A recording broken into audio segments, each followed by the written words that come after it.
like to call the January 21st Board of Commissioners meeting to order. Commissioner Carl Rice.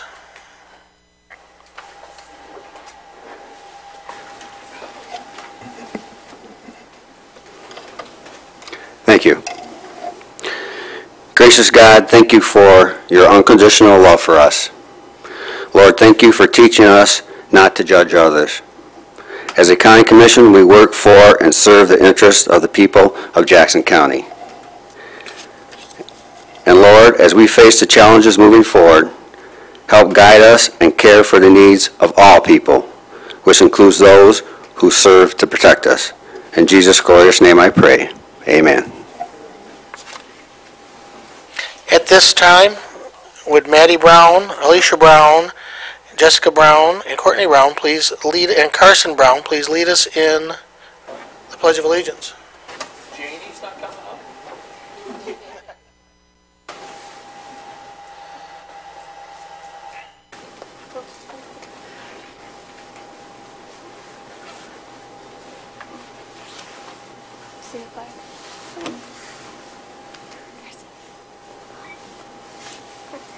I pledge allegiance to the flag of the United States of America and to the republic for which it stands, one nation, under God, indivisible, with liberty and justice for all.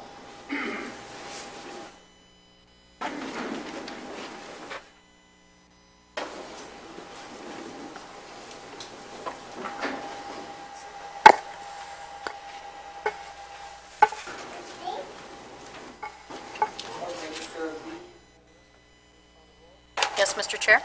Commissioner Leitner? Here. Commissioner Lechka? Here. Commissioner Rice? Here. Commissioner Duckham? Here. Commissioner Alexander? Present. Commissioner Mahoney? Commissioner Placzek? Here. Commissioner Elwell? Here. Chairman Chatwell? Here. 8 present. At this time, I entertain a motion to approve the board agenda. I have a motion and support. Any questions, comments, additions, or subtractions? Not yet. Seeing none, all in favor? Aye. Those opposed? Duly carried. We have no awards and recognitions to come before the board this evening. Is there any communications or petitions that you would like the clerk registrar to hold with the minutes of the meeting? Please bring those forward and hand them to the clerk registrar. Seeing none, we have no special orders or public hearings. You've now arrived at public comment. Public comment guidelines. Each individual will state their name and has 5 minutes to address the board. You may only address the board once under this public comment opportunity and may not yield your time to other board members or public. And we will not debate or answer any questions at this time. First public comment.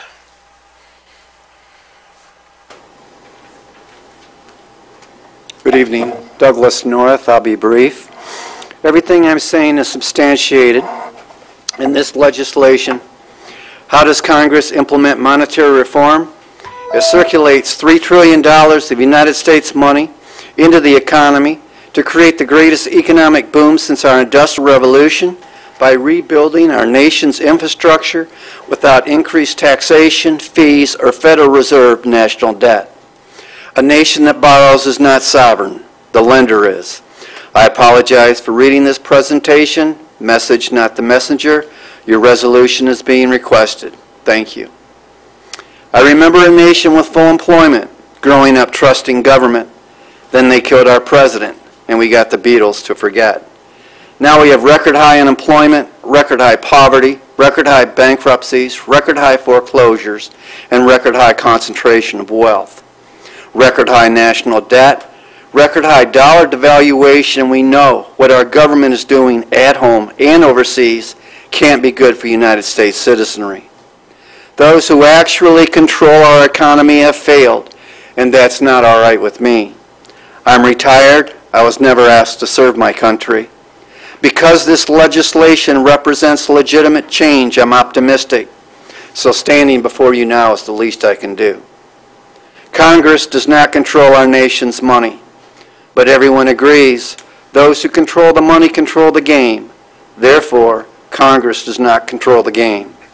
Congress delegated their sovereign money authority to a privately owned, for-profit monopoly banking system.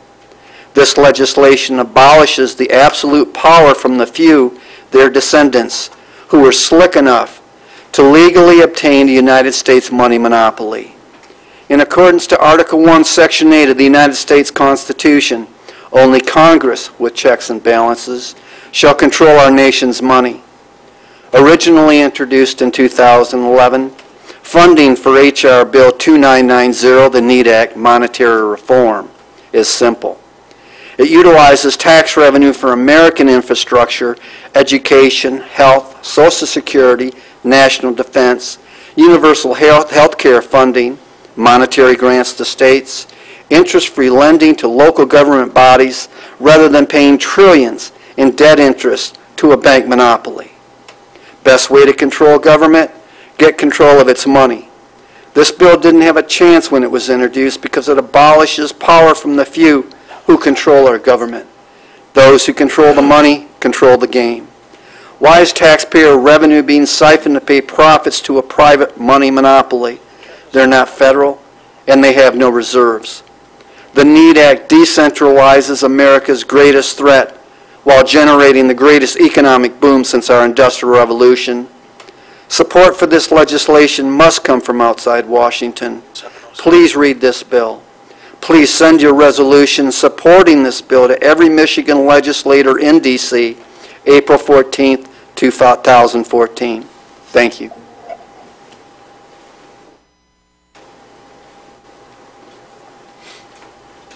Motion to receive. Support. We have a motion and support. All in favor? Aye. Those opposed? Duly carried.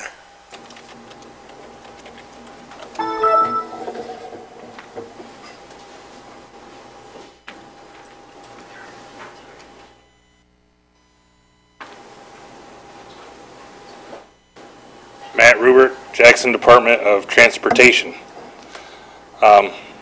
You gave a lot of your department heads increases to help offset their insurance in the last couple of years.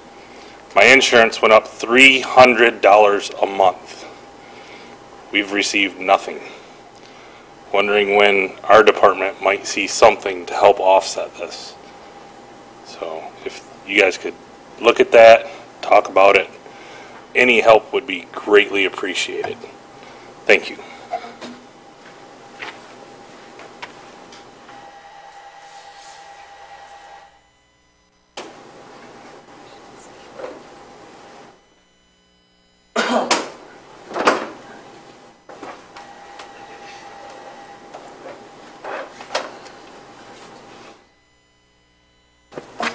Scott Augme, biggest mouth in Jackson County. I'm stopping here for multiple reasons. I wasn't expecting to come for the county commissioners this evening. I actually thought the city council meeting was tonight over here, but I'm glad for the opportunity. I will try to put the Danbury letter presentation together, and hopefully we'll have that for the next meeting, because I'd really like to educate you on what the true scope of the separation of church and state was really about.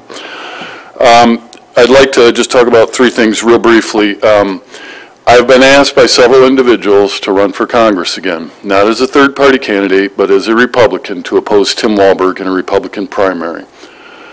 I am in an exploratory phase right now, and I will make a final decision by March 31st. I've been asked because people like my knowledge of the Constitution, of history, of the rise and collapse of civilizations, and the fact that I'm not afraid, and I will not back down to tyranny. I don't care whether it's on a federal, state, or local level.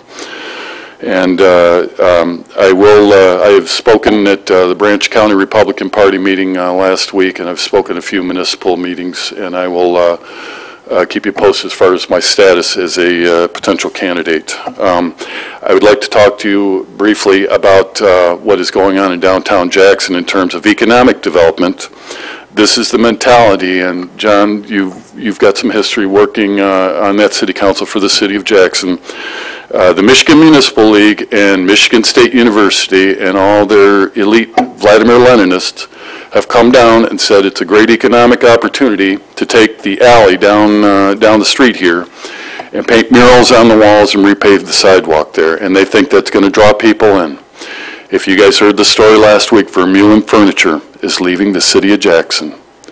That they've had a loyal residency in the city of Jackson, and this is another local business that has had it with this city. And I believe there are other reasons they're moving out to the west side of the area. But what the Michigan Municipal League, what Jonathan Green, the head of economic development, is proposing, these people don't know anything about economic development. They know socialism. They know Vladimir Lenin. They know how to destroy. And that's what continues to happen. And I would recommend that this county commission explore the possibility of moving the county seat out of the city of Jackson. I think it certainly could be a viable consideration to look at, especially with the continued decay that is going on within the city of Jackson. Thirdly, I would like to talk to you and encourage this county commission with the continued intrusion on a federal level, specifically not only by Congress, but by federal judges to intrude on constitutional liberties. I would encourage the county commissioners to take a look at possibly passing local county ordinances to help protect our constitutional liberties. The federal government is intent on destroying that. They're not going to quit anywhere in the near future. It is going to continue to decay. Moral decay is a huge part of this, and I'm a proud homophobe. If any of the gay fascists in the audience or anywhere in this building right now wants to know, I will not back down to my religious liberty and my commitment to Jesus Christ. I want to thank you for the time, and again, I would highly encourage, Jim, I've already had some preliminary discussions with you, but take a look at passing some local ordinances to preserve constitutional liberty, and they apply to all of us. I don't care whether you're Democrat or Republican. A lot of people have given up their lives to preserve those liberties. I want to thank you for your time.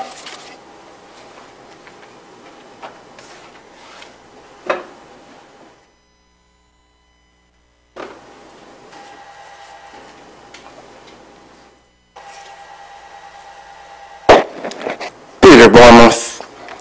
I'd like to point out that the Constitution applies to all of us, and it applies to the commissioners, and it applies to all the citizens who come here. And having a commissioner pray in the name of Jesus Christ is unconstitutional. And hopefully our federal judges will enforce this. I'm not sure of that. I know that the Sixth Circuit Court of Appeals hates me, and if this case goes there, I probably will not prevail. But I would like to point out that none of our founding fathers at the Constitutional Convention believed in the divinity of Jesus Christ. George Washington left church before communion to express his dignified resistance to this idea. Thomas Jefferson wrote that he did not believe in the divinity of Jesus Christ. James Madison wrote that he did not believe in the divinity of Jesus Christ. John Adams was a Unitarian and wrote that he did not believe in the divinity of Jesus Christ. So to have a county commissioner pray in the name of Jesus Christ is unconstitutional.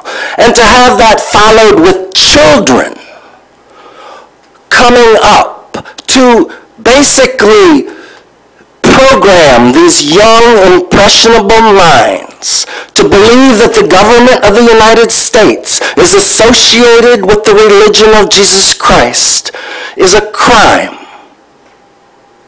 And I hope that the federal courts will see this the same way that I do.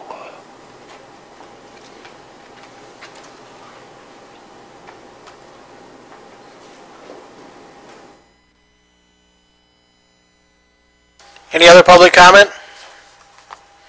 Any other public comment?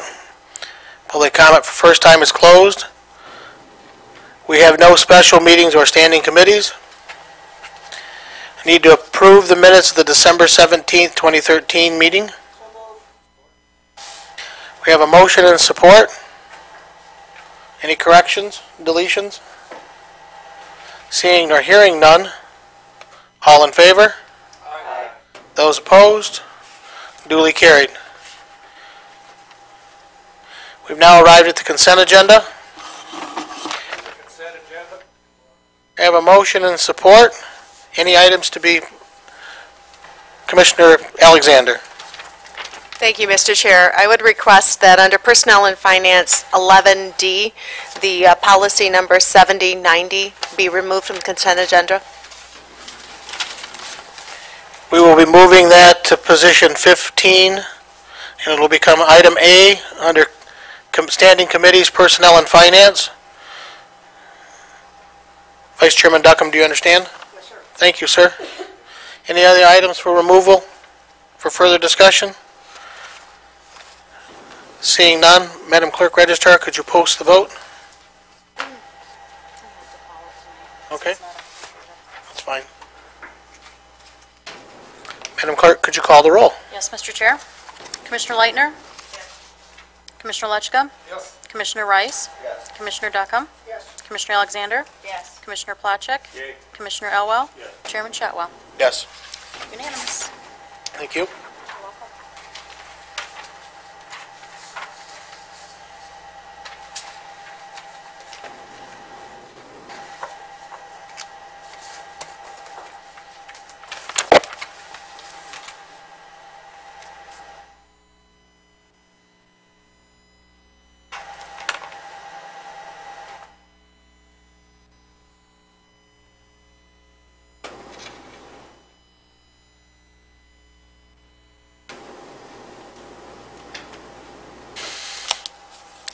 At this time, we've arrived to the Standing Committee reports.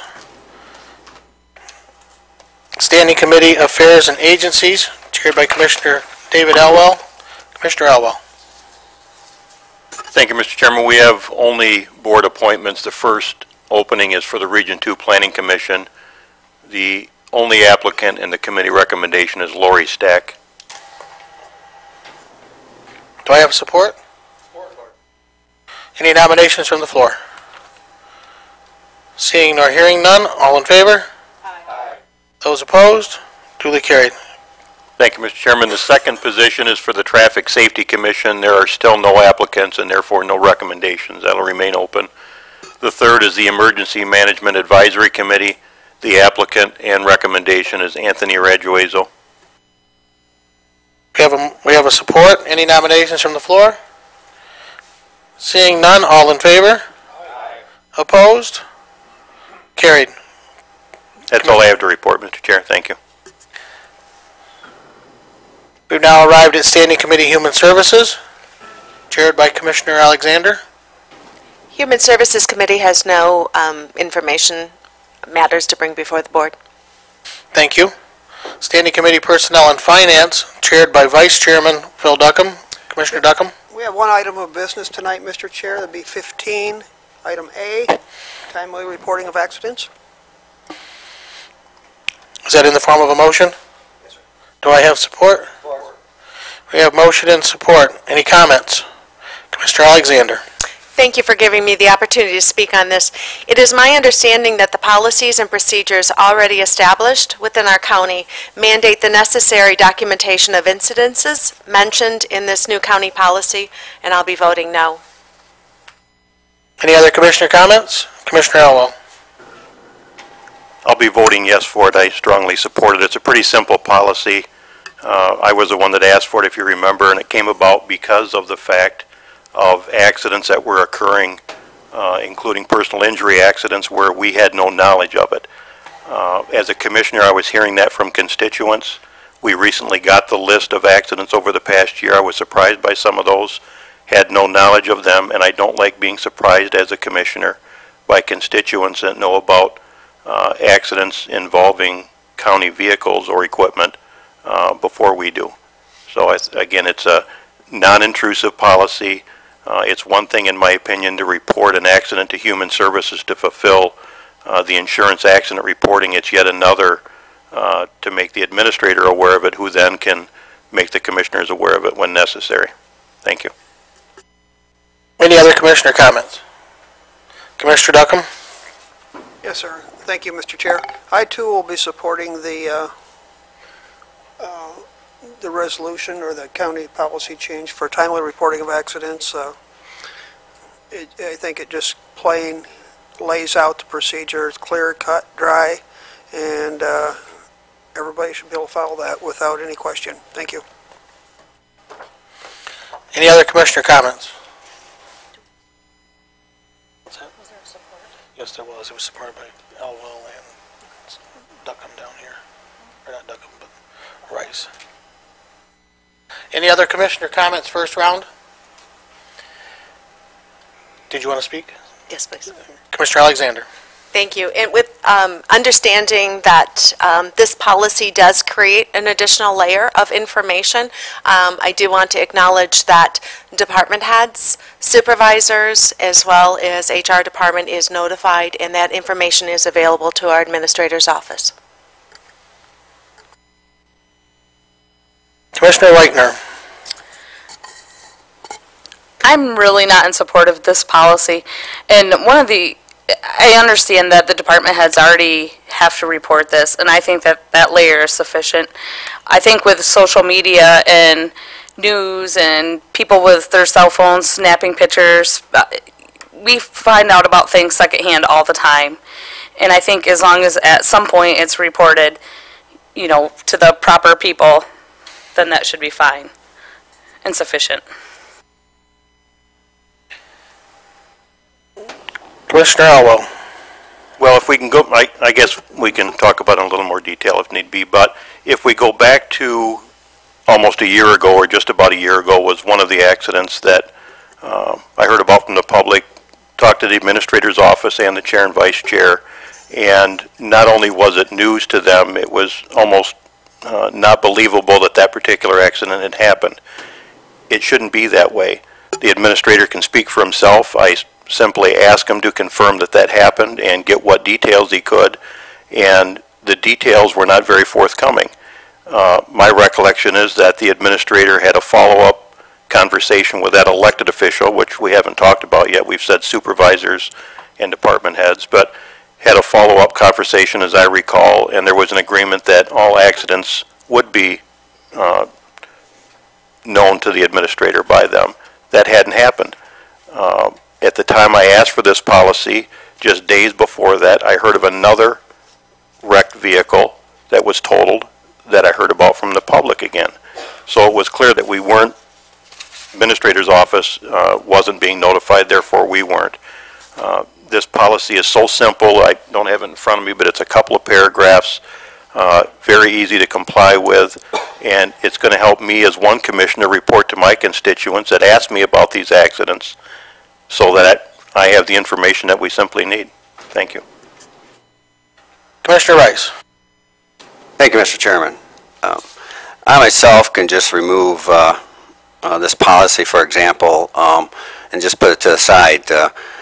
Taking into consideration the numerous talks that we as commissioners have had for, well, certainly as long as I've been a commissioner, information is very important to all of us. How quickly we get information may differ from commissioner to commissioner, but from my perspective, I like to get the information as quickly as possible, because when there's people out there in the public who hear things and want to know what's going on, I certainly have been on record as saying that I like to have the information to provide them. So for me, this particular policy, quite frankly, no harm, no foul. Commissioner Duckham. I realize we had a policy of reporting the accidents, and some may feel that this adds an extra layer, but I feel the extra layer is necessary. Commissioners shouldn't have to go and ask if there's anything that happened today or anything happened last week. Just as a matter-of-fact conversation, if something happens, it should be reported. We represent the people. Any accident is a potential lawsuit, and we should know about it, and we shouldn't have to go ask. So it should be, this is very straightforward, it's clear as a bell, and very simple to follow, eliminates any doubt of what's expected, and like I say, it's a needed policy. Thank you.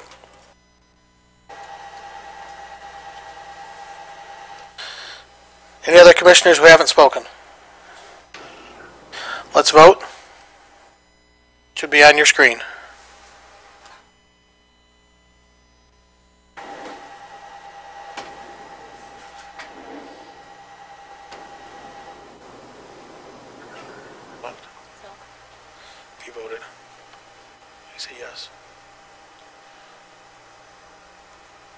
What's that? What's the total, 6-2? Passes 6-2. Commissioner Duckham, any other items? Thank you. We've arrived at unfinished business. There's nothing to come before the board. We've arrived at new business. Purchase option of 165 West Michigan Avenue, commonly known as the Woolworth Building. I would ask the Administrator Controller to address this. Thank you. As everyone knows, this building has been vacant and for sale for many years. More recently, we put it with a realtor and have had interest. I believe we've had a number of people look at the building. We've had to date only one serious offer, and that's what you have before you. Consumers would like to acquire the building from us for $200,000. Questions? Commissioner Elwell. I was going to move the item. We have a motion and support. Any further questions? All in favor? Aye. Opposed? Let the record show it passed 8-0.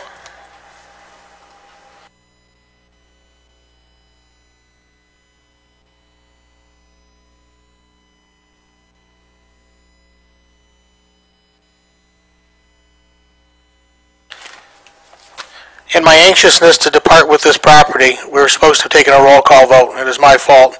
So at this time, we have a motion in support. The clerk will open the ballot back up, and please vote, everyone. Please.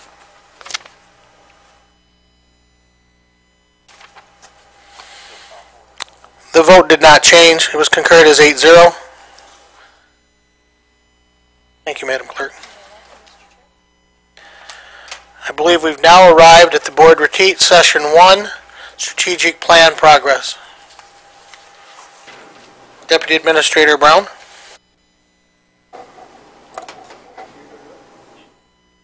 I'm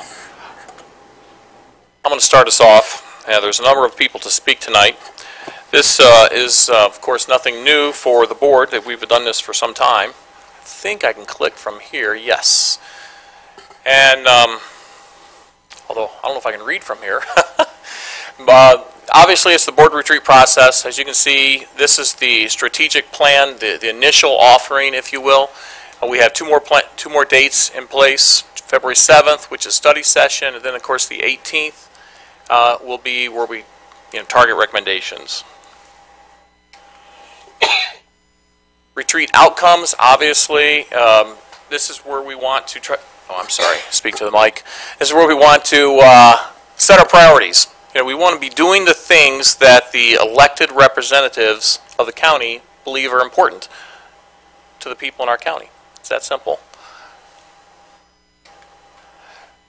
But we have to live within our means, no different than any of us at our own homes, and that's where the challenge lies.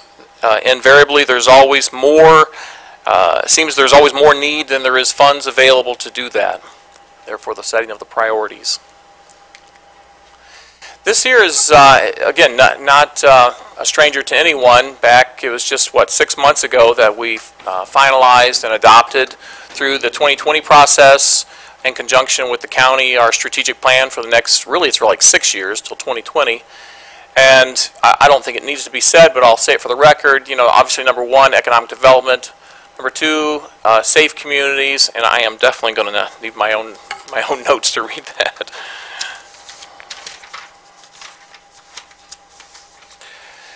Safe communities, healthy communities. Of course, number 4 is arts, recreation, cultural opportunities, and number 5 is community and social supports. And you can see that's a busy slide. I know it's hard to understand. This is all on our website. I'd encourage people to go and spend more time looking at it. The thing that's important organizationally, internally, is our organizational values. That's something we refer to as Quick T. It used to be Claire. It changed this last go-around with the board last summer. Quality, integrity, community, that's the Quick. And then teamwork, efficiency, and accountability is the T, Quick T. or our acronym. These are some measures that the board adopted 6 years ago, I believe, probably 7 years ago. And you can see the first year of the data there. On there it says overall quality of life in Jackson County. And generally people scored around 48%. You can see it dipped 2 years later to 45%. And of course this last time would have been, and remember we usually do this November, December, that time frame. And this was last year when we did it, 13. We've just received the results, and of course we're bringing them forward through this strategic planning process. The trend, if you notice all three of those, the trend is the same, which is kind of important as far as significance. Everything is trending upward slightly. You see we had a dip 2 years ago, so we're pretty pleased about that. Not to suggest or say that all of this survey data will bear that out. On any one particular question, sometimes there are some questions that have dropped down a little bit. Again, we make all the data available online for everyone to review, and of course we'll be talking about this much more in the weeks to come.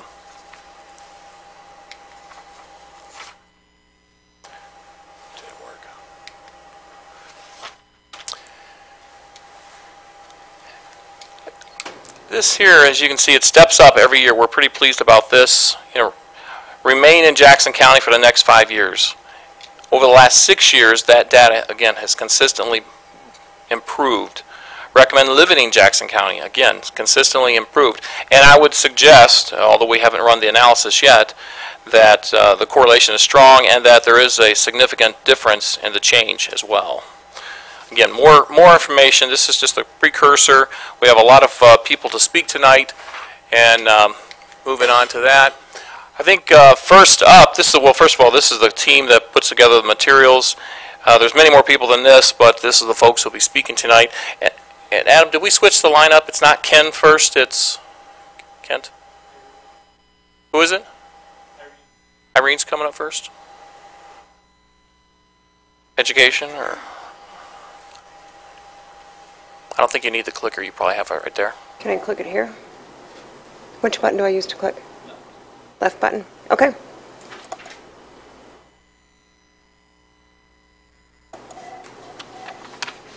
Okay, I am Irene Lacrone. I'm the Cradle to Career Coordinator, and accompanying me today is Kevin Oxley, who's the Superintendent of the Jackson County Intermediate School District.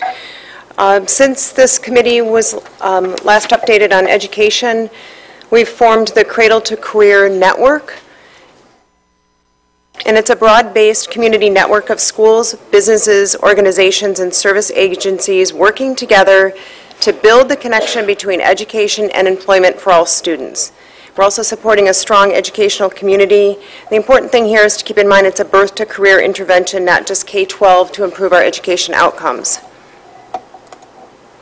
The vision of Cradle to Career is to be a unifying force to ensure that all children in Jackson County will be ready for school success, ready for post-secondary success, ready for career success, and ready for the world. The goals: all students make the connection between school and success.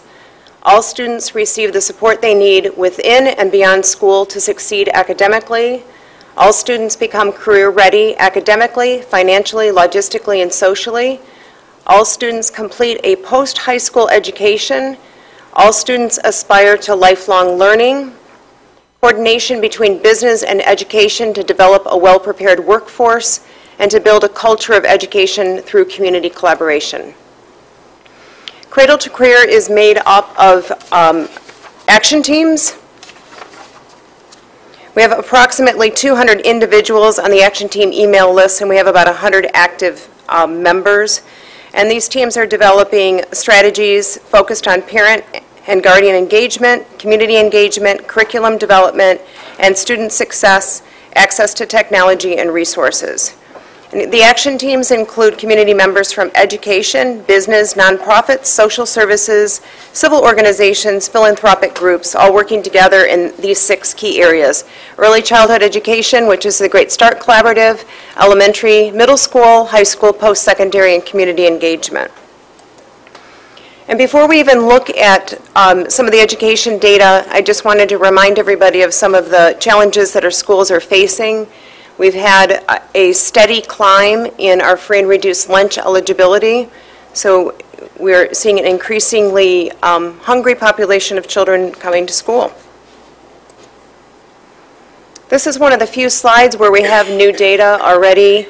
In 2013 to 2014, we actually saw a decrease in the percent of children who met or exceeded the benchmark for the Phonetic Awareness Illiteracy Screening, which is an early childhood screening for preparedness for kindergarten. This data is brand new. It just came out about 2 weeks ago, and it has not been analyzed yet, so I can't really speak to why there's been a drop. In elementary, the metrics are 3rd to 5th grade MEP, math and reading scores, and the teams are also looking at student attendance. It's an important factor in school success. No new data on grades 3 to 5 math proficiency for MEP. That data will be out in the next month or two, and I'll be sure to get that to all of you as soon as it's available. Same with reading. Middle school action team is looking at MEP, math and reading scores, and we're also focusing on the expectation of children pursuing a career and or college.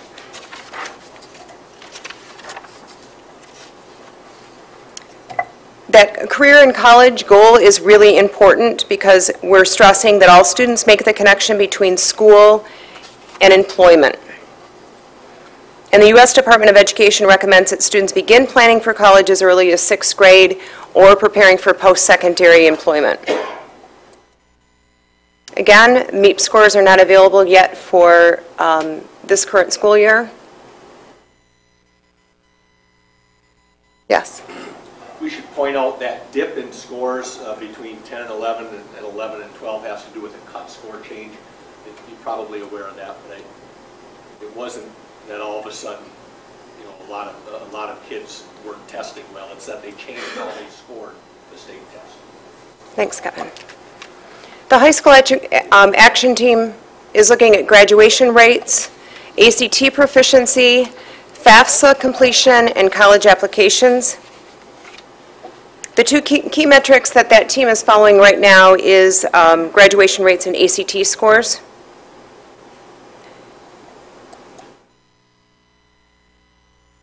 And we don't have last year's graduation data yet.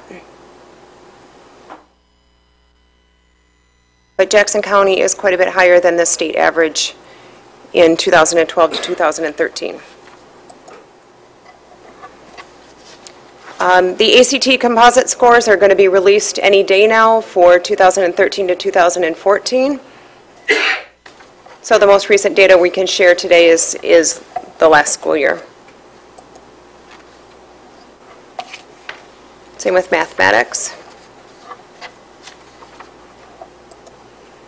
and with reading.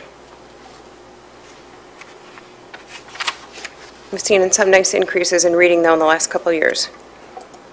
So the post-secondary team is the team that's looking at anything happening after high school to our students. One of the big focus areas is valuable credentials, which are residents with college degrees or some other post-secondary credential. We have an extensive definition, and I'll share that in the PowerPoint presentation. I don't think we need to go into all those details right now unless someone's interested in hearing it. The post-secondary team is also looking at college enrollment, and we're looking at remediation rates. We're looking at the number and percent of Jackson County high school graduates that are enrolled in remediation classes in college because they're not ready for college-level coursework. And this data also only goes up to 2012. We do not have 2013 data yet from the state of Michigan. But you can see that last year we had 11% of our population had no high school diploma whatsoever. Just under 31% was a high school graduate. 24% had attended college but had no degree. 8% of our population has an associate's degree. Just under 16% with a bachelor's, and just under 10% with a graduate or professional degree. had some great successes in the last year.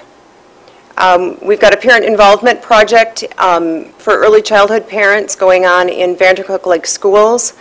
Energizing Education has seen some great successes. We've added another school recently, and the data from last year is indicating that we should see some good results from the mentoring program that they're doing with Energizing Ed.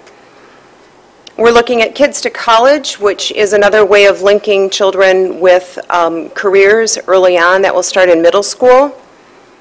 We've expanded the services at the College and Career Access Center. The College and Career Access Center, which is in Jackson Crossing near Target, is responsible for many of the high school and post-secondary strategies.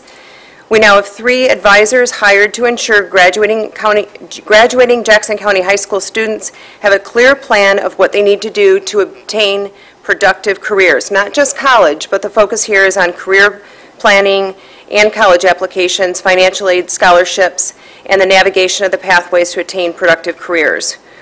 All 13 districts participated in College Application Week, with several schools having 100% participation. And beginning next week, Know How to Go kits for high school seniors are being distributed by the College and Career Access Center.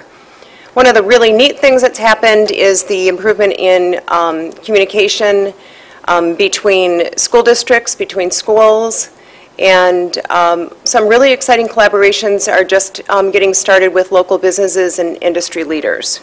Do you want to expand on that at all? Well, I think what you're seeing is the local districts are trying to make very intentional connections to the business and industry in their own district. So they are putting on their management teams representatives from those businesses to try and make connections to the classroom and help businesses understand some of the things that the schools are doing and making sure that you know, those expectations align. So that's probably one of the biggest things. So there's individual regional conversations going on. And then I think there's some very intentional connections being made between the Career Center, higher education, and area manufacturers in terms of really embedding some things that help kids learn math and science by doing as opposed to a chalkboard or a whiteboard. Any questions? Yes, sir. The graduation rates, is that calculated based on starting high school? It's the graduation rates that we're looking at are based on a 4-year cohort graduation rate. So yes, it's starting with the children who appeared in 9th grade, and then there's an equation for children exiting and entering back into the county schools. And then on the ACT scores, there's less than a point difference in Michigan and Jackson. Is that, I mean, to me that doesn't seem to be a lot. I know that there is, you know, is that? Do you want to address that? You know, we need to improve it. It's probably statistically a wash when you look at that. You could say, you know, Jackson County is very near the average. That 0.7 difference isn't huge.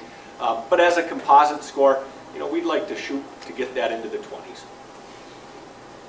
I'm on a scholarship board, and there's not a lot of difference in some of the kids that come in, so. Yeah. Any other questions? Okay.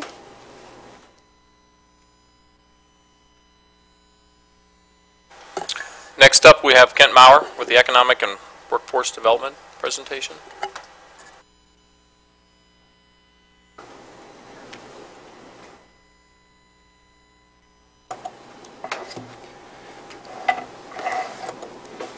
Our vision for the economic and workforce development is to attract new business, expand existing business by retraining the workforce for in-demand fields, offering these businesses incentives to come, grow, and stay in Jackson by implementing the economic plan that already exists.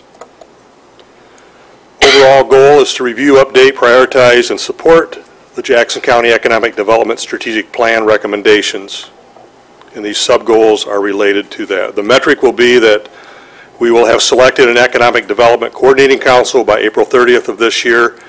It will have broad-based community representation and a meeting schedule established. And that would be done by myself and my co-chair, Tim Rogers. We would then review and update the economic plan. I have it here, it's available online. It is somewhat dated. I think it's still very beneficial, very accurate, but some of the data needs to be updated before we implement it. So the metric for that would be that the plan is updated, receives necessary reviews, and again, that would be done by the coordinating council. The sub-goal would be to continue business retention expansion effort focused on existing business-based industries, utilities, manufacturing, retail, and education. And the metric for that would be the enterprise group would have primary responsibility as measured by their scorecard and their dashboard reports. And again, overall coordination through the Economic Development Coordinating Council. Support creation of easily accessible, timely, accurate, and relevant data to assist the business attraction efforts.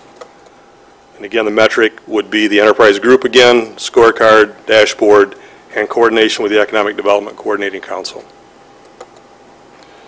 The next goal is to collaborate with community and business sectors to create a culture of education that provides an educated and skilled workforce, meeting the needs of the business community. And this is one of those crossover goals where much of that work is going to be done by the education component. I think the recognition that maybe college isn't for everybody is spreading. I happen to know about the Sigmund Foundation. That foundation gives away $85,000 scholarships each year, $400,000 we give away. And this year, we are going to give away technical scholarships for the first time, and that has been pushed by John Mackey, a member of that board. So I think that recognizes that there are many opportunities for success in employment short of a college degree. Again, the WHO is the Enterprise Group Economic Development Coordinating Council, and then the Standing Committee for the Education component. And this is a broad one, but it mainly says let's maintain and improve public services that exist here in this county already, and that's the airport, the community development, land assembly, recreation and parks, corridor improvement, road and utility infrastructure, brownfield properties, workforce development, zoning permitting, and others. And the metric would be the regular meetings of those respective subcommittees working on those particular sub-goals, coordinated by the Economic Development Coordinating Council. Here's some data. 2008, our Jackson, Michigan unemployment rate was 9.7. As of December, it was 8.0%. Our MSA ranks 301st out of 372 MSAs for unemployment. The lowest state employment as of the end of the year was North Dakota with 2.6%. The highest was Nevada and Rhode Island with 9%. And Michigan's was 8.8%. So we're better than the state a little bit, but in relative terms, Michigan is near the bottom. Investment dollars, this comes from the Enterprise Group dashboard. You can see some tremendous successes with 2013 being the highest. 2010 was a very good year, and then the total for those years, 2008 through 2013, just short of $500 million. Number of jobs retained, it shows you a 4-year trend. The math on that is 2,389 jobs retained since 2010. And then the number of new jobs is 1,391. And again, this 2013, which is at the top, was a very good year. These are from the Citizen Survey. Perception of the overall cost of living is rated as either good or excellent, was 92%. The overall quality of new development in Jackson County rated good or excellent. Again, an improvement over previous years, but at 23%, feeling that it was either good or excellent. Ratings of the overall perception of economic health for Jackson County, good or excellent, 13%. Citizens rating for the overall economic health of Jackson County as an essential or very important factor, 92%, a direct relationship between the need and the need to improve. Citizens who said the economy will have a very positive or somewhat positive impact on their family for the next 6 months, 22% still pretty low. There's work to be done. Perceptions of employment opportunities as good or excellent, again, since 2009, an improvement, 12% now versus 7% in the first two survey periods, and a little down from last year, but 13% feeling economic development services are either good or excellent. That's a perception. Our successes, the development of the e-commerce website, which is on the Enterprise Group webpage, creation of the Jackson County Economic Development Strategic Plan, development of the Build It Jackson webpage, and then obviously the benefit of networking, not only with the subcommittees but with the SIT committee, creates very positive relationships with one another. There's a page, the Build It Jackson webpage. I would suggest you put this on your desktop, because if you're just trying to find the treasure of some township, there's the quick reference, even if you're not building something. So it has tremendous value. And I think I followed my guidelines for being brief. Any questions, discussion? Yes. Thank you, Ken. In several of your slide presentation, in several of the slides, there's a considerable amount of mention in regard to the Enterprise Group. Yes. Has that collaborative effort been taking place for quite some time? Is that new? Can you give me some background on that, please? The Enterprise Group has been represented strongly by Amy Torres on our committee since its inception. This year, for the first time, Tim Rogers is going to be co-chairing this committee. And what I found is, and we're just getting started, we're 6 months into this, what I found already is they have a resource that I don't necessarily have at my fingertips, and that's staffing for some of these things that need to be done that's just administrative work. I think that's going to play tremendous benefit from a committee standpoint. From a progress standpoint, they have the resources, they have the knowledge, they have the expertise to guide this process much better than perhaps two lay people coordinating it. So I think it's going to pay tremendous dividends, and as you can see, much of this work is being done on a day-to-day basis where we wouldn't have the resources to do that. So I expect good things. Sure. If Commissioner Alexander, I'd just add as well, echo Kent's comments there. The EG, the county and our committee, we talk about economic development. I mean, we're brainstorming on what can we do different, what can we do. But the EG, they do economic development. I mean, literally, as Kent said, they have staff. They're experts at that. Kent, God bless him, he's the airport manager. He's not an expert on economic development. Tim Rogers truly is. So we're very blessed to have him. Thank you. I think another example of that is when we had the original committee, and there was a long feeling out process. We were interviewing private sector consultants on how to write this economic development plan. And we found that the resources right here in Jackson County, through some grants, the Enterprise Group actually used consultants and put this plan together. Otherwise, we probably would still be talking about it. So I think they're a tremendous resource for us. Any other discussion? All right, thank you very much. Thanks, Kent. Next up, we have Safe Communities. Presenting this evening will be Captain Stephen Brizard. Welcome. Good evening. Okay, we'll start out with the vision. Jackson County is a partnership of self-sustaining people with shared values where residents peacefully coexist, participate in all aspects of life. Citizens know how to access a wide variety of services when needed. Jackson is a safe community where public safety presence is felt but not needed, a great place to live, work, and play. The Safe Communities vision has a board adopted 3-tier focus. Communication and education has to do with communicating with the public, being better communicating and educating the public on what we do and the things that we're doing. Prevention and enforcement, the things we do with the courts for preventing crime, enforcing the laws that we have with the prosecutor's office, and several other collaborative efforts. Community empowerment, trying to empower their community, get involved in their community. Neighborhood watch programs, trying to make our communities a little more safer. Some metrics that we're looking at, these are some old metrics from 2011, and these are perceptions on what people feel, if they feel safe, and from violent crime. You can see that in 2009 we were at 50%, we dropped a little bit to 46%. Property crimes, actually, people feel a little bit safer from property crimes in 2009.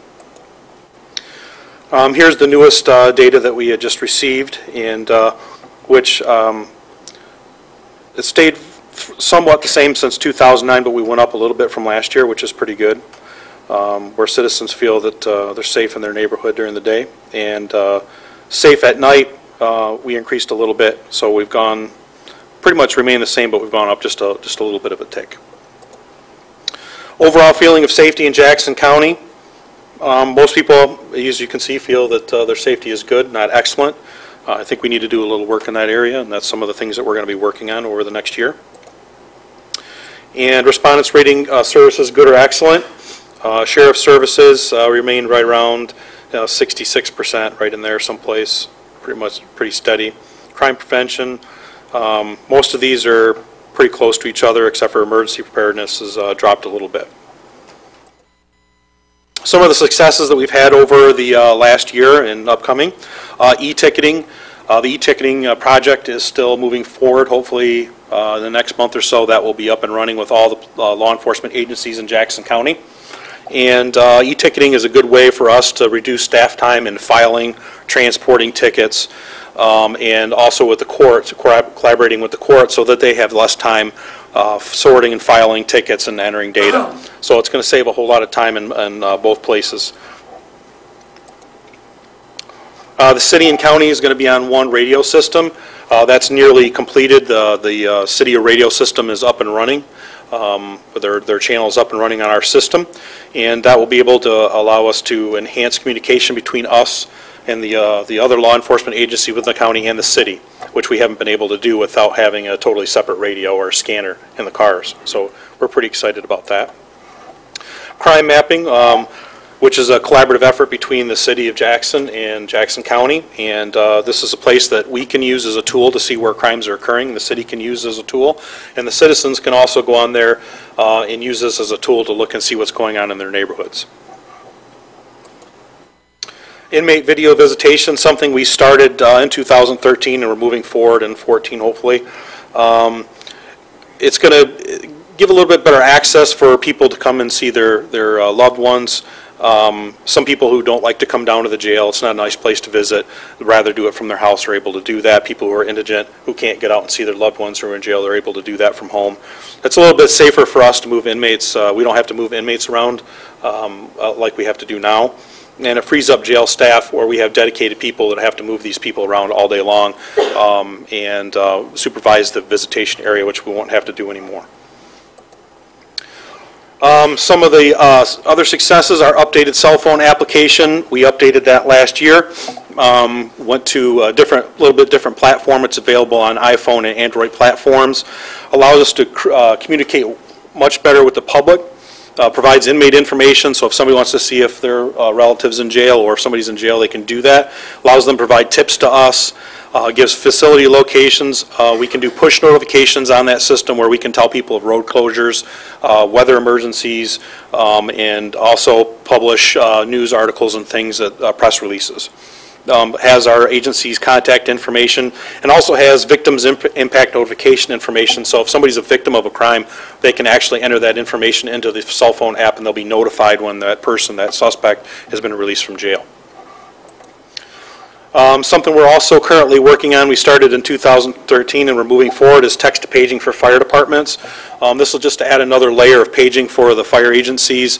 We'll be able to, once a fire call is received and that's inputted in the proper format, it'll automatically send a text message out to all those firemen so that they're not only getting it on their fire pager, but they'll also be getting it on their smartphones as well. Some cross-government collaborations, we continue to participate in several intergovernmental collaboration efforts, like our special response team, evidence management with the City of Jackson, Major Crimes Task Force, traffic crash investigation team, our township police contracts, and central dispatch. Some 12th District Courts, mental health court, this is stuff that I was provided by Tammy Bates, but began in 2008, and some of the things you can read there. You know, how to be admitted into the program and delayed sentencing. And it's noted that Jackson County Mental Health Court is only one of 11 in the state of Michigan, so it's pretty exciting. Domestic Violence Court for individuals charged with domestic violence provides supervision for those people placed in the program, requires them to complete a batter's intervention program, which lasts 26 to 52 weeks. The intensive supervision programs for individuals charged with drunk driving and drunk driving related offenses. It's a jail alternative program.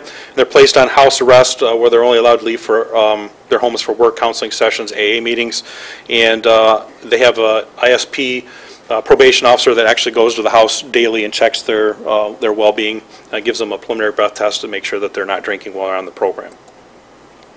The Courts to Schools program. 2008, the District Court received an award for its Courts to School program designed to educate high school juniors and seniors about the judicial system. An actual court session is held at the high school. They are formative and fun for the students. Students receive valuable real-life information without having to leave the classroom. Community corrections. The objective of community corrections is to lower state prison commitment rates by diverting non-violent offenders from the state prison system. Programs offered community service, day report, intensive supervision, moral recognition therapy, staying quit, job readiness, and anger management classes. Prevention enforcement, increased collections, warrant effort. District Court has now has 1.5 officers assigned to the road to pursue active warrants for failure to appear and failure to pay warrants. And that's all I have. Have any questions or discussion?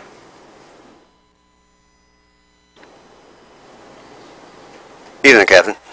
I have a question. The data you discussed on the overall feelings people had in regards to their safety. Sure. Is there a way, or is it being done to identify where these people are expressing their feelings, such as townships, villages, City of Jackson? Is that broken down at all? I don't know. I haven't actually seen the data as of yet. I'm hoping to get that information. I don't know where they're expressing that at all. Are you saying it's available, or you're not sure? I'm not sure. Okay, 'cause that'd be something I'd certainly be interested in knowing. Sure. All right, thank you. Any other questions?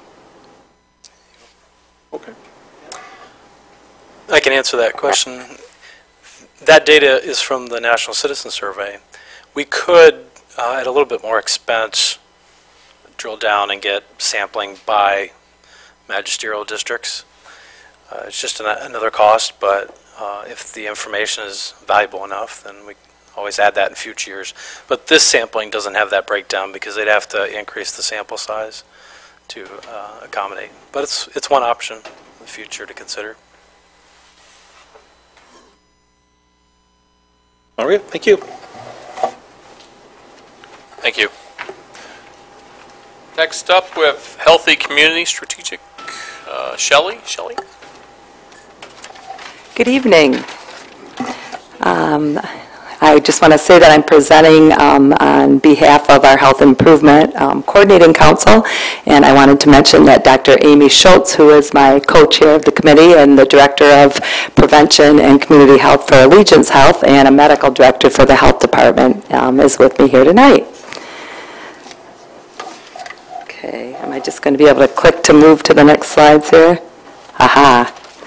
So I'd like to start out, and I will be brief, I've been warned. So the vision for the healthy community is that Jackson County residents enjoy phenomenal health through affordable, accessible health care and a community commitment to wellness and increased public recreation opportunities. We then have adopted and joined along with the whole Health Improvement Organization vision, which is to create a culture of continuous health improvement in our community. Our health improvement structure is made up of several large entities and plans, and of course the Allegiance Board, the Health Improvement Organization Committee, along with the Jackson County Healthy Community Strategic Plan. Also the United Way Coordinating Council Community Solutions Team on Health, along with the Jackson 2020, who has also adopted our Community Action Plan.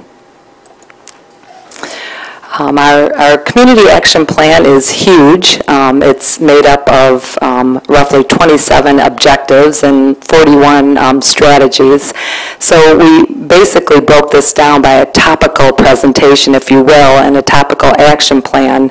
And we have 6 health action teams. We call them our HATs. So we have our Community Engagement Action Team, our Nutrition Action Team, our Physical Activity Action Team, the Smoke-Free Action Team, the Behavioral Health Team, and then the Community Collaboration Team. I am not going to read to you all the goals or actually all the objectives and strategies, but I will just address that. Our Community Awareness and Engagement Health Action Team is focused on Goal 1, which is to improve the knowledge, attitudes, and behaviors of residents of Jackson County related to behavioral health, physical activity, nutrition, and smoke-free lifestyles. Again, that's Goal 1.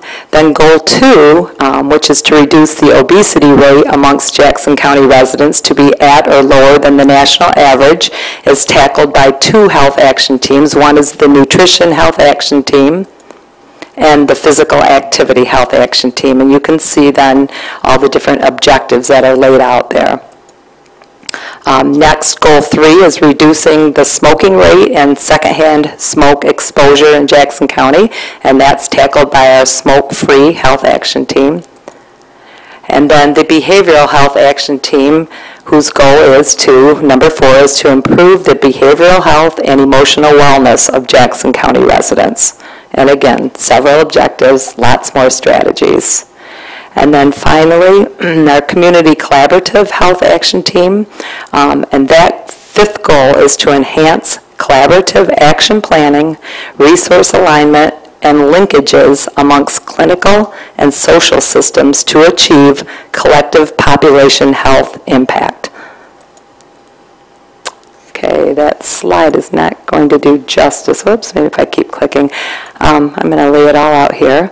The collective impact model is a model that we're following with the Health Improvement Organization, and basically it's saying that we have to have a backbone structure for the infrastructure, which is Allegiance Health, that we share a common agenda, continuous communication, reinforcing activities, and then shared measures or shared metrics. The Health Improvement Organization Coordinating Council serves as our governance and our vision for our strategies. We have our health action teams, I guess that will come up in the next slide, that serve as our action planning teams. We have our partner organizations for implementation, and these health action teams have leaders, and then we have champions for the various strategies and our action plans, so that would compose our partner organization. And then of course our community members who we're affecting and hoping to affect with these environmental shifts and a culture for improvement. And along with our community awareness action team and our Jackson 2020, they build that whole public will, which is reinforcing back to the system and creates sort of that cumulative effect that we're hoping for with all of our objectives. So next are a series of slides on some of our metrics, our health measures, and again, I'm not going to go through all those, but I just want you to be aware that we are preparing for our community health assessment for 2014. So right now we have 2008 and 2011 indicators from our community health assessment. We also look at indicators from, for instance, our National Citizen Survey. We look at indicators from behavioral risk factor surveys.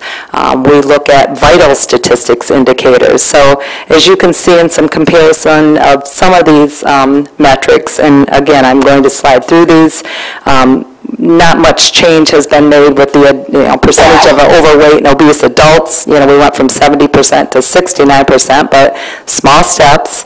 As you can see, we have like percentage of adults who meet recommendations for physical activity. We've improved there from 47% to 54%.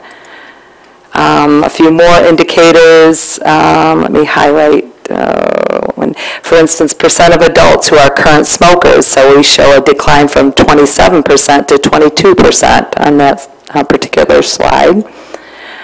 Next, some of the indicators here are the baseline data is just from 2011, like for our behavioral health, where we're looking at the number of middle school students who have been bullied at school, the number of high school students who have been bullied at school. And then for the first one, adults, percentage of adults who would definitely seek help for a mental health problem. Well, a small increase, but it went from 52% to 54%, and we're hoping to make continuous improvements there. This slide here is, I just wanted you to be aware of the county health rankings, and you can go online and look at this information, but Jackson County, out of 82 reportable counties, this is a study and a report that's put up at the University of Wisconsin's Population Health Institute and Robert Wood Johnson, and it's showing for various indicators where Jackson County, amongst all the counties, are standing. And this report has been, I believe, maybe there might even be 2010, so 4 years it's been provided. So health outcomes, for instance, the best score is to be number 1. The worst score would be 82. So Jackson County, as you can see, we went from 62 to 53 to 48 for our health outcomes. And those are based on morbidity and mortality rates. So some improvement. Health factors down below, the cumulative score went from like 55 to 61, so headed in the wrong direction there, and that is made up of indicators such as health behaviors. And you can see there Jackson County is consistently scoring very low for our health behaviors. It's also looking at clinical care, social and economic standards, and then a physical environment. So you can see where we've increased or decreased there.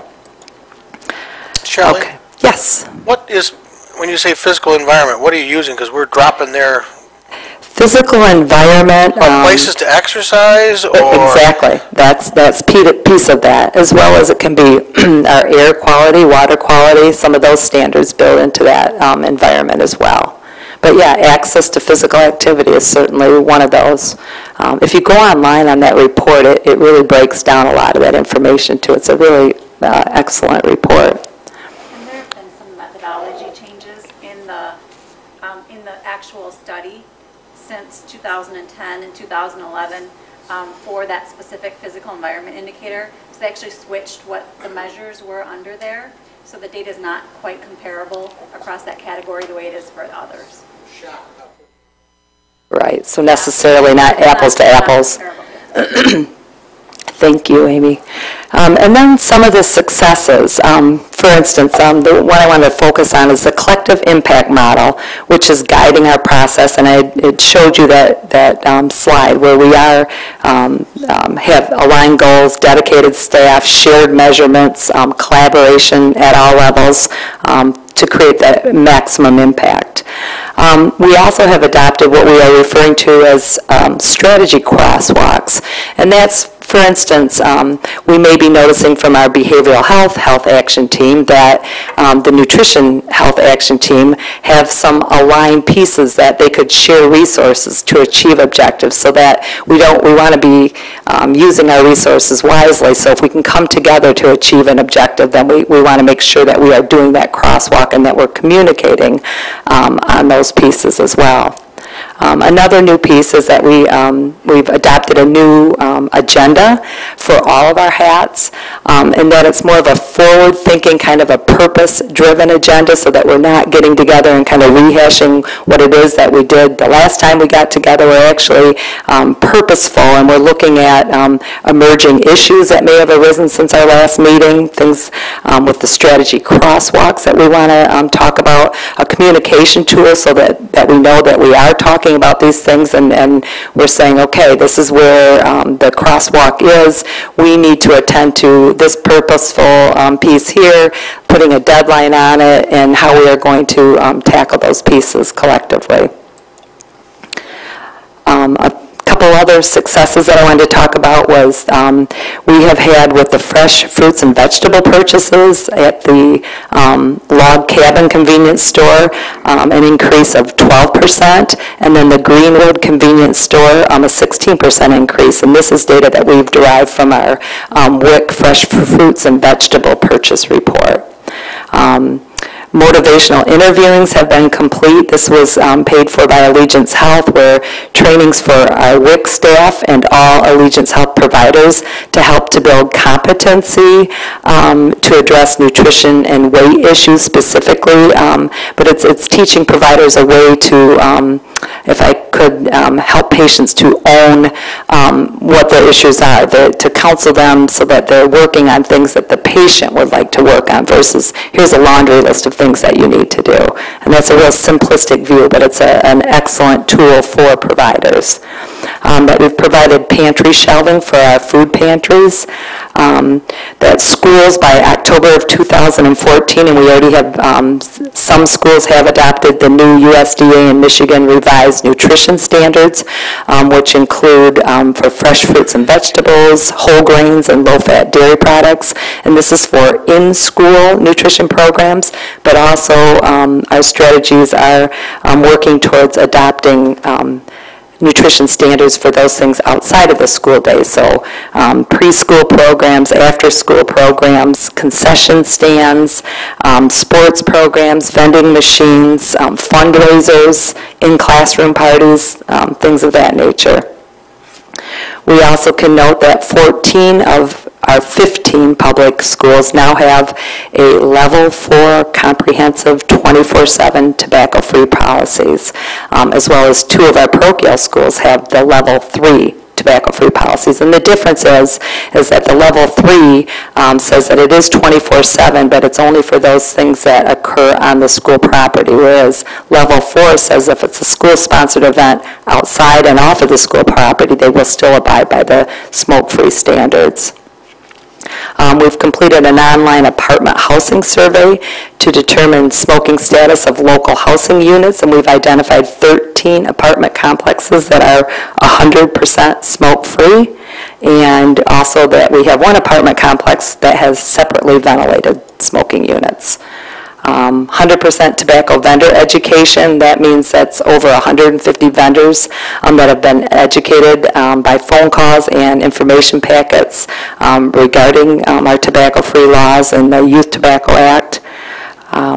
We've aligned our Smoke-Free Health Action Team, is now aligned with our grant from Michigan Department of Community Health, which is our Jackson Tobacco Reduction Coalition grant.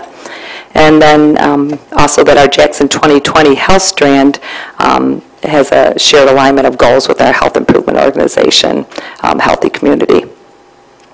Next steps, I just wanted to mention that we are going to have our, I think beginning in March, our next community health assessment. It's our 3rd community health assessment. It's going to be a little more comprehensive, covering more than in the past. It's been health behaviors, health literacy, access to health care. We're going to focus on other areas such as oral health, a little more so on behavioral health, environmental health issues with radon and lead and drinking water and things of that nature. And then finally, We are going to be taking part in an ABLE change training. This was something when we wanted to get more community involvement, more stakeholder involvement, and some community transformation and teaching us how to work better together. And the Great Start Collaborative was already bringing this to Jackson County, and I believe it's Allegiance Health and Great Start that will be sharing the cost of this, and we will be sending roughly 12 to 15 of our Health Improvement Organization members to help develop this whole systems-based approach to addressing the complex social issues. I didn't look at the clock. 15 minutes? Keep moving and get more. I'm going to stop. Any questions?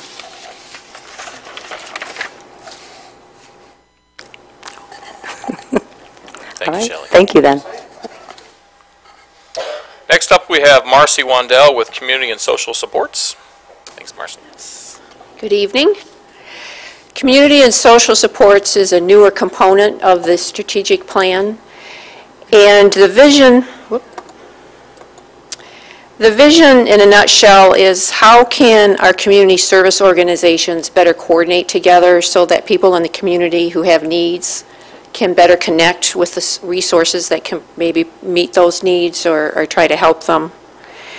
And the group that's taking on the community supports vision is the Human Services Coordinating Alliance, HSCA. And this is just a list of many of the members there that are on the HSCA. And this group has been meeting for several years. And there are county departments that have representatives on the Human Services Coordinating Alliance, Health Department, Department on Aging, MSU Extension. So the overall goal is to improve collaboration and coordination among the nonprofit community support organizations. And there's 3 different strategies, and I'll briefly talk about those. One is to help nonprofit agencies be more familiar with what other nonprofit agencies' services are, what resources they have, how are you eligible for their service. And HSCA has started an action team that will look at different data that's available, especially through 211. 211 is a number that people can call if they have a question. Where can I get help to pay my heating bill? Where can I get my help with my taxes? Where can I get Meals on Wheels? Whatever. If you call 211, that's a resource. Also, annual training to make sure people are aware that 211 is available. To look at 211 data, has the use of 211 increased? Also, to develop a map that would list what resources are available in the community. And this is just an example of when they talk about resource mapping, this was one that was done for Jackson 2020. A couple years ago, and just to show again what resources are available, at some point information about who you contact, what the eligibility is, and have community educational forums to increase the knowledge of the resources that are available in the community by having different forums in the community. Second strategy is to determine a method for matching what capacities that different resources that different organizations have with what the needs are in the community. And again, it goes back to kind of mapping what the resources are, where the gaps are. And that has to do with this other activity, to look at the statistics that are currently available. What surveys have already been done that talk about community needs? What data does 211 have as far as the top questions that they receive for services? The third strategy is to look at, okay, how are we collaborating, how are we cooperating now, how can we improve that? Is there a gap? Could we do things a little differently? And also to improve members increase members to the Human Services Coordinating Alliance. And also, HSCA would like to look at whether there's funding sources to pay for a part-time coordinator. In Livingston County, they have someone that is paid to go to all the different collaborative meetings. There's 10 or 12, I think, that meetings in the month, and someone that would be a common source that would go to all the meetings, know what each group is saying so that there's a common thread, and just to point out, well, this other group is already working on it, why don't you get together, that type of thing. And that overall, HSCA, that's what they want to work on. So I think a good success through this county strategic plan is that the Human Services Coordinating Alliance is taking this on as part of their strategic plan to improve coordination and develop resources for people in our community. And they have established what they call a data assessment committee to look at what data is available, meaning what services are people asking for, what needs are being met, what gaps might there be. Any questions? Or did I kind of, Commissioner Alexander serves on the Human Services Coordinating Alliance. So. Okay, thank you.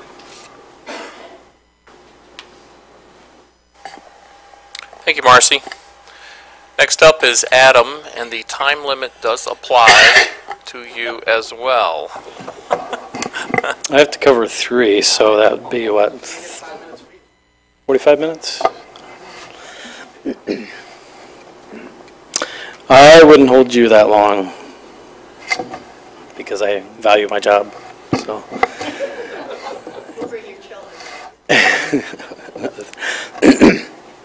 We're in a transition with some of our chairs, so I'm going to cover the last 3. And recreational cultural opportunities up first. I also want to thank all the presenters that came tonight, because this is a night meeting. I'm sure they'd rather be home with their families and stuff, but we have a common agenda, and so we work together and they support us, and hopefully we're giving support to them as well. But I certainly appreciate their contributions, as well as them coming to meet with us every month in the strategic implementation team. So this is the strategic vision that you approved last August. Develop Jackson County as the crossroads of Michigan for arts, recreation, and culture, through collaboration among providing organizations for the benefit of residents, businesses, and visitors.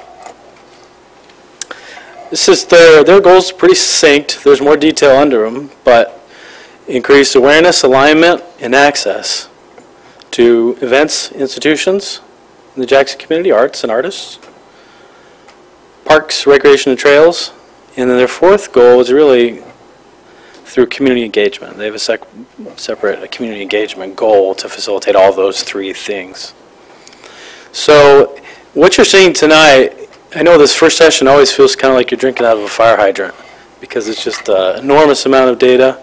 But we consider this a process. You've got basically a month between this first session and the time where we need you to approve some priorities and a budget target for us. And so this information is really for your digestion after this meeting. But we have initial data from the 2013 citizen survey. The full report will be available in the next 2 weeks. I just asked for a snapshot of the data for the purposes of completing this presentation. So you'll get a lot more information in the next 2 weeks when that comes live.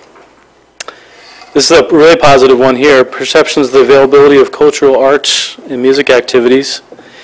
Almost 1 percentage point shy of our target, which was set in 2009. So that's great news. We need a new target set for that for the 2020 year.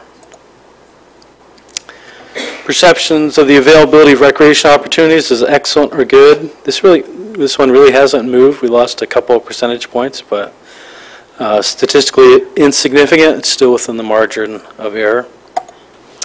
And this one is a little perplexing to me. The library has always been a very highly used service, as indicated by the survey, and this one dropped, as well as I think the next one did also. Using neighborhood or county park, it could be that the economy was really struggling the past 5-6 years. As things get better, people have more disposable income and maybe looking for other ways to recreate. So it's one explanation. I don't know what the cause of it is, but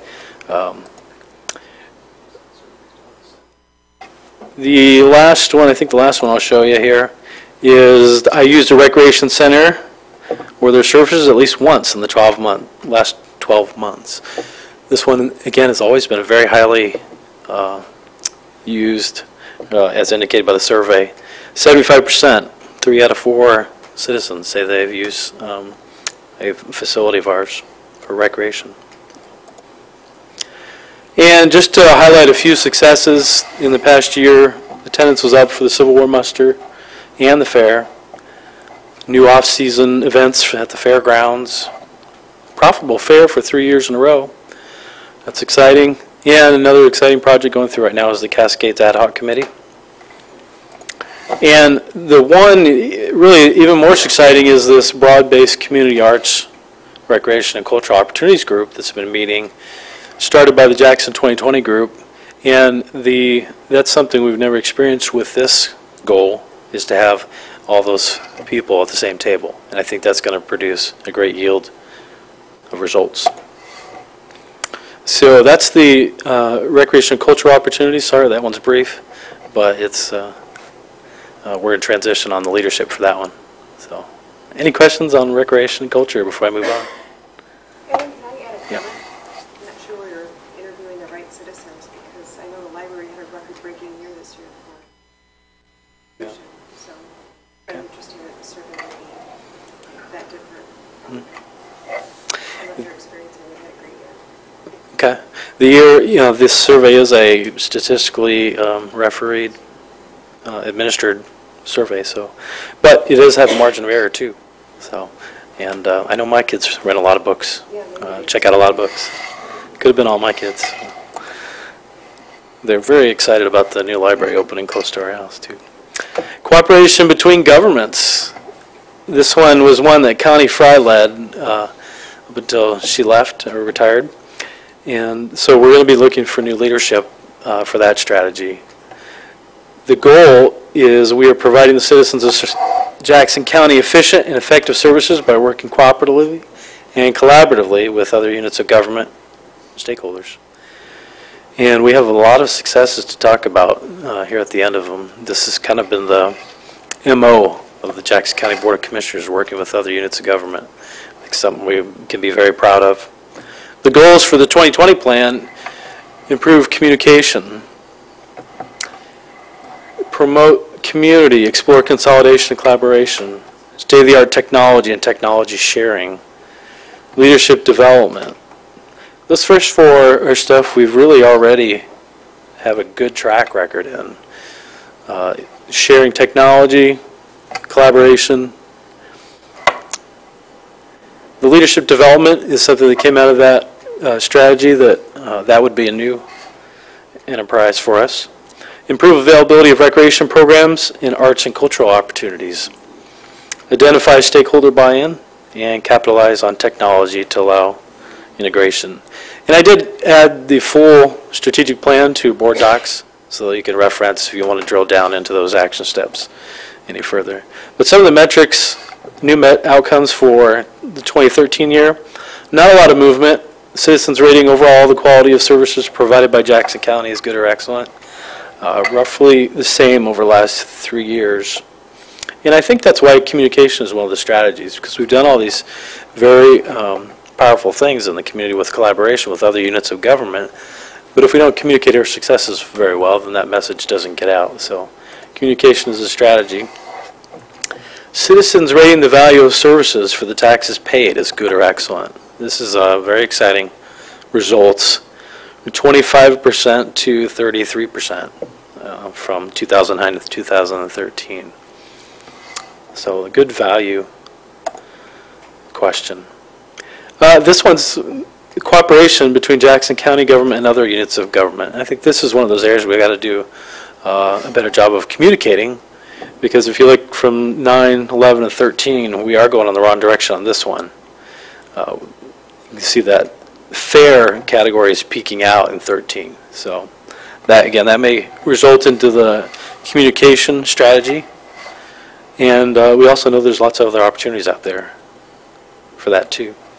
So just to tout a couple of the successes in intergovernmental cooperation: the sharing computer resources, medical care facility, the Road Commission Land Bank, the City of Jackson Police Department. Captain Bassard spoke about some of the collaboration there. We have a city and county combined human resources that has functioned exceptionally well, thanks to the bright and capable staff that we have. Working with the nonprofit sector, education, and public to collaborate with the Jackson 2020. I think that is a success in and of itself.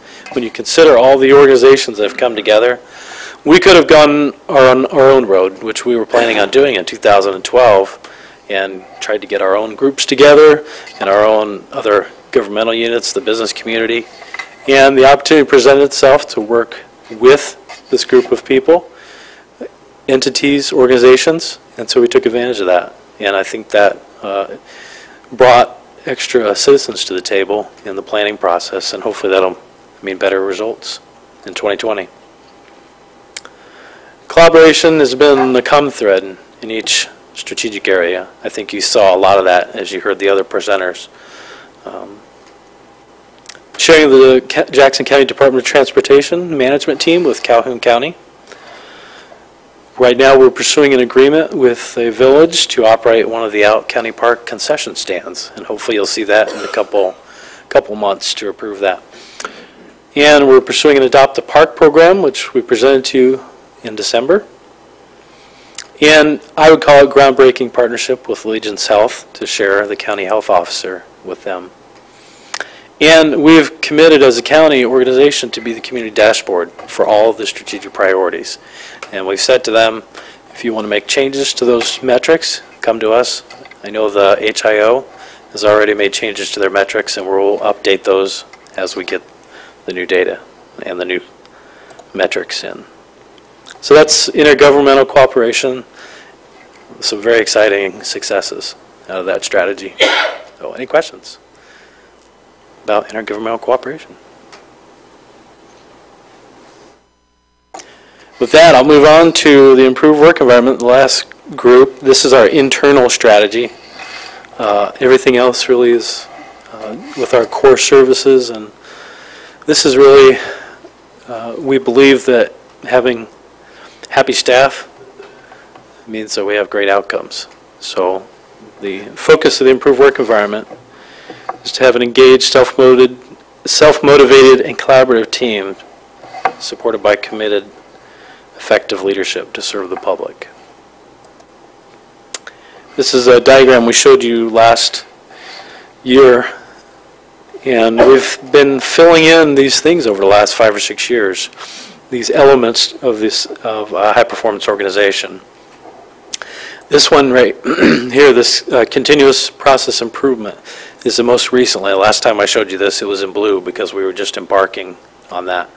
Well, we've had our first cohort go through the class, and we've trained the trainers, and the trainers are planning on training the second cohort. So we've really tried to focus on every aspect of the business, the customer service, the financial performance, quality, and learning and growth of the employees. Mike talked to you briefly about the values that we had through our retreat last year. And so we're going to deploy those values and start talking to people about Quick Tea instead of about Claire Huxtable. The major objectives in the improved work environment are assist county employees with professional growth and development, increase the management and supervisory skills of county employees, adopt a process improvement model, which we're deep into, improve the organizational culture of Jackson County, and improve organizational communication. So I'll go over a couple of those. The professional growth and development reinstituted the education reimbursement program a couple years ago, and that has been taken advantage of by many employees, and it's been received well, even by those who haven't used it yet. The idea that the board would reinstate that and make that available to them, I think, has gone a long way amongst employees that aren't even using it. But we do have employees continuing their education now. We expect those employees to be a future of Jackson County. Looking at a couple metrics for that goal, And this, I think, is maybe where you see some of the effect of those decisions. Employees who strongly or somewhat agree that they are satisfied with the availability of career-related training opportunities. That may be a result of reinstituting that education program. One of the things that we're trying to, one of the goals to work on, metrics, is improving the satisfaction of the meaning that employees derive from their work. And that one has gone down, although we're still in the 90s. It still have a very high satisfaction with meaning. And the increase in the management and supervisory skills through the high-performance organization training, we've now hit 70 employees. We expect to hit another 36 this year. We're alternating that expense with the National Citizen Survey, so we're only doing it every other year. But slowly, we're going to hit a critical mass of county employees, and I think at that point we start turning the flywheel and making some big improvements. Metrics on that one, strongly or somewhat agree that management's actions are consistent with their message. We had a huge bump in the first or the second employee survey on this one. And we took a dip on a lot of the metrics from the third employee survey. And the timing of that wasn't optimal because there was a lot of things going on with changing in benefits, contract negotiations and things like that. But we still are working on that.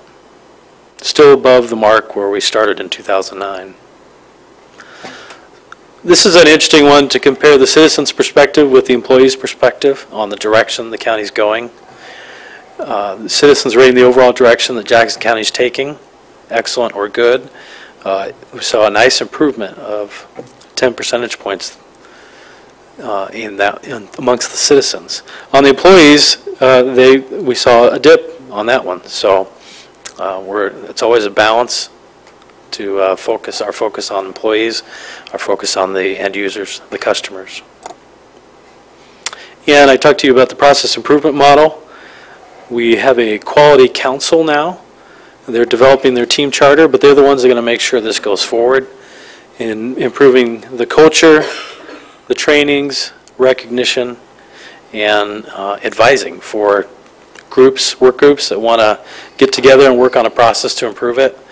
This council will be available to advise them on how to work through that method. Resource utilization, this question down a little bit from the 2013 employee survey. So that's something we'll be working on. And the culture, building a more team-oriented organization, displaying trust and encouragement and autonomy. The two metrics that we use, employees who agree that they receive the support they need from other county employees to do their job effectively. That one's seen a drop in the employee survey, and as has employees who strongly or somewhat agree that they can make the decisions they need to do their job well. So, and employee satisfaction still high, but again, the timing of that last survey was not optimal, and we saw some dips in a lot of those outcome measures. The goal of the Improved Work Environment team, strategy team, is communication and performance evaluations. That's what they've decided to work on this year. And so two communication metrics that we have here. Getting information, it's always a struggle for employees, for us to get that information before the media does or before the informal communication chain goes.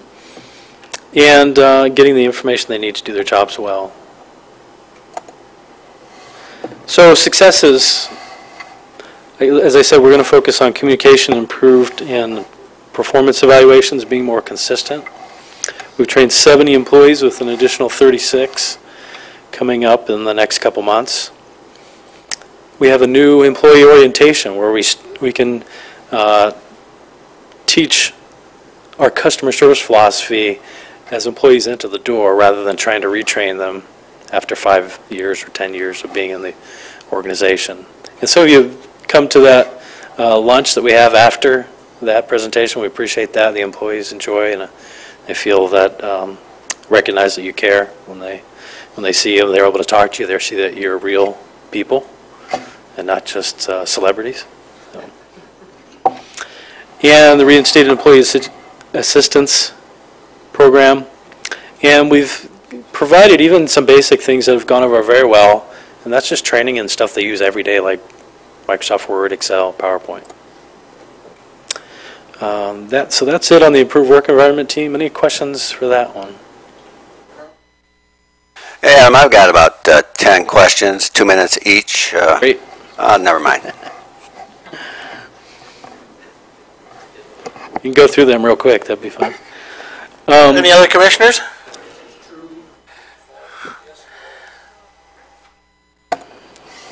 So we just have next steps. The next session will be on February 7th. The Revenue Committee has already been working, and they'll be ready to present to you. And I think one of the things I'd like you to think about before that last session, too, is we have the Transportation Department. We need to start thinking about how they fit into the strategic priorities. They really do cross a lot of our strategies: economic development, safe community, health, recreation, even stuff like education with safe routes to schools. So, and in the last session, we'll pull all that together to get a target and a priority for the department heads and elected officials to pull together a budget. So, thanks very much for your listening ear tonight. Any general questions from commissioners? If you have some specific ones, please share them with the Administrator Controller's office so he can put them together in an email with the answers so we all can see what we're each thinking. We've now returned to the second opportunity for public comment. If you'd like to step forward and address the board, you have 3 minutes.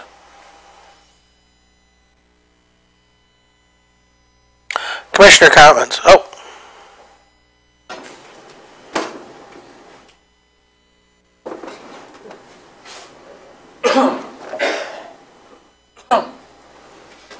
Scott Augme.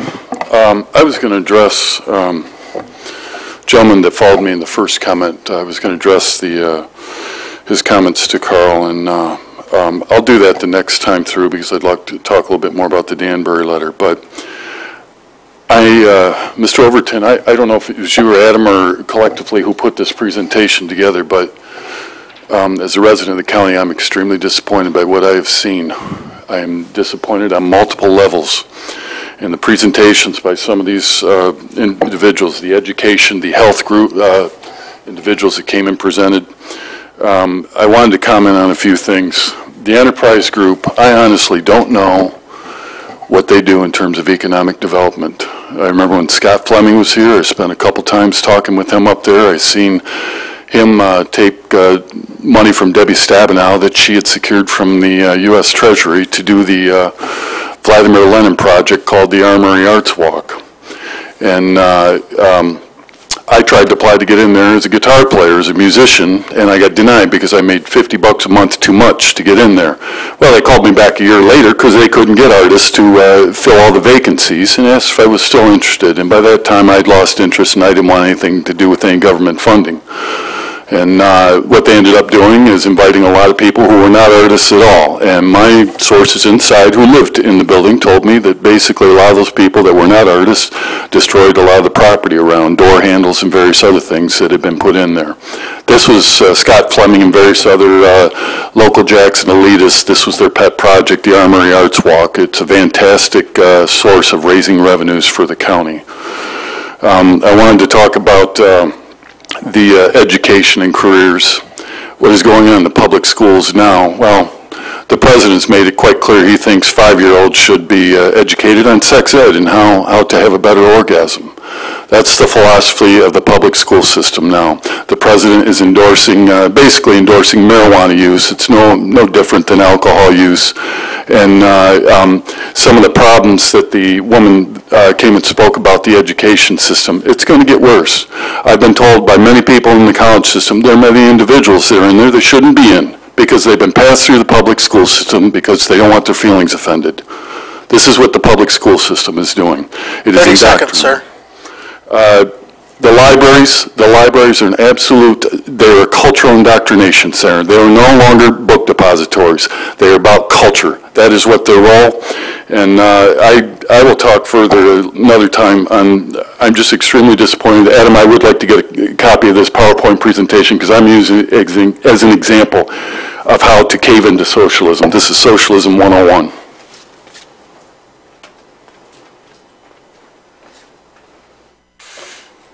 Any other public comment?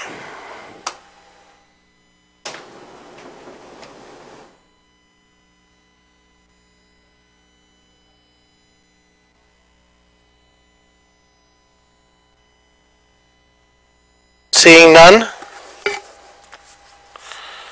believe we are adjourned.